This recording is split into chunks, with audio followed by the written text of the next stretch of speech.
Kalian pernah nggak ketemu sama seseorang yang kehadirannya tuh pengen bikin kita dekat, tapi di waktu yang bersamaan juga bikin kita takut? Seakan-akan ada bagian di dalam diri kita tuh terguncang atas kehadiran mereka. Dulu ketika aku ketemu sama orang seperti ini, refleks aku pasti lari, menghindar, dan defensif. Bukan karena mereka buruk, tapi karena aku sendiri belum siap melihat sesuatu yang bikin aku terpicu. Aku belum siap menatap cermin yang tiba-tiba hadir lewat mereka. Tapi hidup pelan-pelan ngasih aku pelajaran bahwa sebenarnya orang-orang seperti ini gak harus kita jauhi. Malahan kita harus dekati, tapi dengan kesadaran.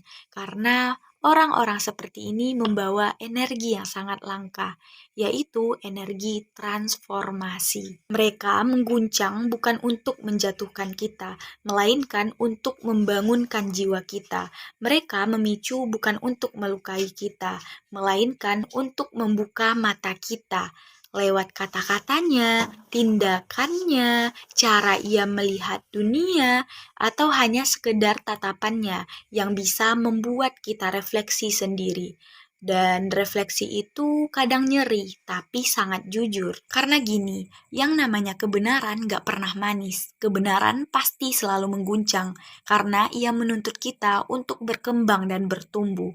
Beda banget sama kebohongan dan manipulasi, yang kadang terasa manis, lembut, menenangkan, tapi ujung-ujungnya menghancurkan kita pelan-pelan. Dan kalian harus tahu, seseorang dengan energi seperti ini yang dapat mengguncang jiwa kita, mereka adalah orang yang bisa membantu kita untuk menjadi versi lebih baik atau versi terbaik dari diri kita. Bukan karena mereka punya kekuatan khusus atau bukan juga karena mereka sempurna, tapi karena mereka sendiri udah lebih dulu berhasil menenangkan badai yang ada di dalam diri mereka. Sehingga energi mereka bertransformasi menjadi sebuah cermin.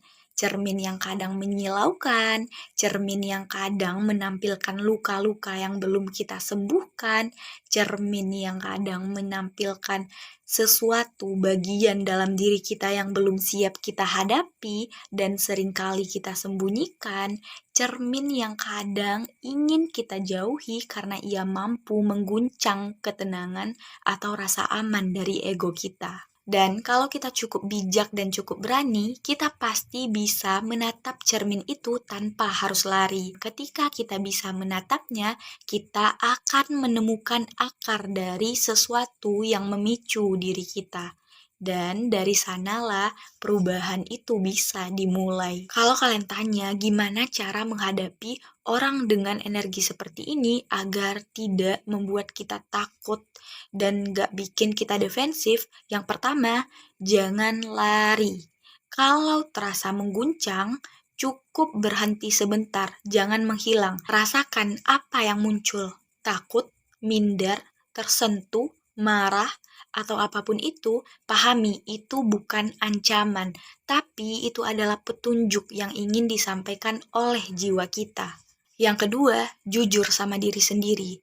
Yang bikin kita sakit itu bukanlah orangnya, tapi bagian dalam diri kita sendiri yang belum selesai. Yang ketiga, dekati mereka dengan kesadaran bukan obsesi. Belajar dari cara mereka berpikir, bertindak, berbicara, melihat dunia, ambil sesuatu yang memicu pertumbuhan kita, bukan yang menguras energi kita. Yang keempat, ini yang paling penting. Ingat bahwa mereka hanya cermin, bukan penyelamat. Mereka nggak bisa menyelamatkan diri kita yang belum selesai. Yang bisa menyelamatkan diri kita adalah kita sendiri. Kita adalah penyelamat untuk diri kita. Kita yang bisa memilih untuk melihat luka kita, menyembuhkan, dan bertumbuh.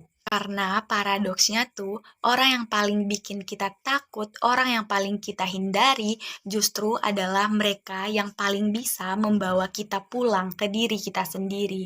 Kadang yang bikin kita takut itu hanyalah ego kita yang belum berani untuk melangkah tanpa rasa aman. Sedangkan yang bikin kita tertarik itu adalah rasa haus jiwa kita akan kedalaman yang panggilannya belum siap kita penuhi.